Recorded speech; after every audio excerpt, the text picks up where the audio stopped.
changing the ball joint on a Peugeot. That's the old one from the near side. So that's the new one. Make sure you've got a nice little pry bar. You got your ratchet sets, Torx bit male, Torx bits female, and then you'll be needing a torque wrench, decent one with a 36mm socket for the hub nut, and then a ratchet strap to tie back things that you need tied back. Undo the wheel, make sure the rear wheel's chocked, use the jack and then stabilise underneath the car so it's not going to fall down. I always put a wheel under there as well. You see the old one there moving around. We'll undo this here, and there's 3 torque bolts. You've got to have that off because you won't get under it. And there's another torque bolt up here at the back there. The caliper's got to come off. Hub nut has got to come off. We need to tie all this back, all the wishbone and everything back that way. So we'll strap it off. I'll show you in a minute. So undoing the caliper with your Torx bit, I think it was a 55 on it. Then you've got to tie it off up to the suspension mounting. Just strap it off out of the way. I always tend to undo the whole lot. Take the disc off as well. So I moved the pin, lifted it out with a bar. That's shot off and gone somewhere, so I'll have to find it in a minute.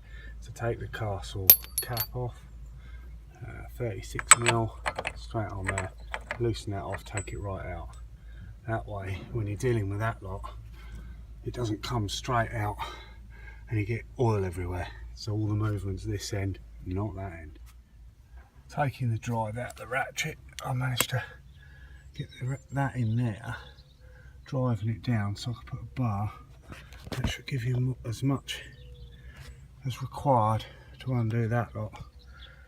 Let's see how it gets on. With all the whole lot strapped up to the frame, undo this nut. But once you've removed that bolt, this lot will spring upwards. So you need to pop something in there now, so that you can lever it back down. Because the idea, we want to lever that down and then pop a bolt through it so it rests up on here. That gives you enough clearance to undo the torque bolts. We then move that over so we can get this one undone. What is it? It's a, give you the sizes.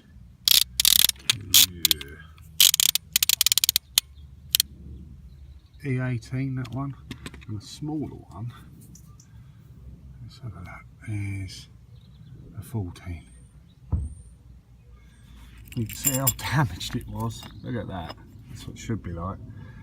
Yeah, it was rattling about up the road a bit. So I've got to break this collar off, just in here, and then clean it all up, and then pop the new one back on. Thankfully it was split, so just giving it a little bit of a twist about with an old chisel. I should get it off. There we go, clean that up, put the new one on. With a lot of tapping upwards, I managed to get that on.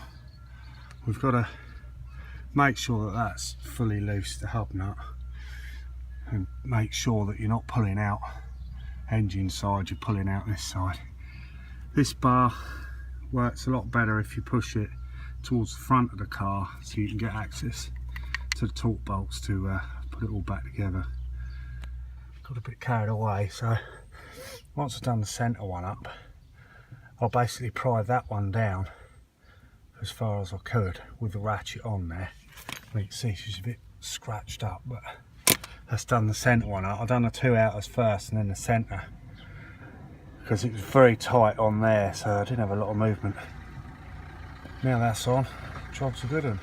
Now that's torqued up nice and tight, I can now release the strap that's holding the whole lot in towards the engine.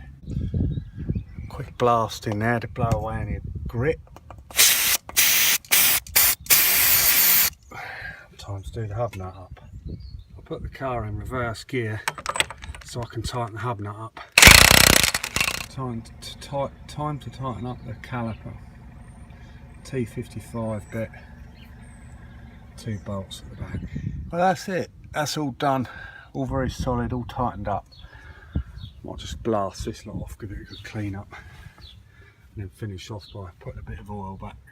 Well, spraying it over so it gets all the dust out of that joint. That's it. Pop the wheel back on. Job done.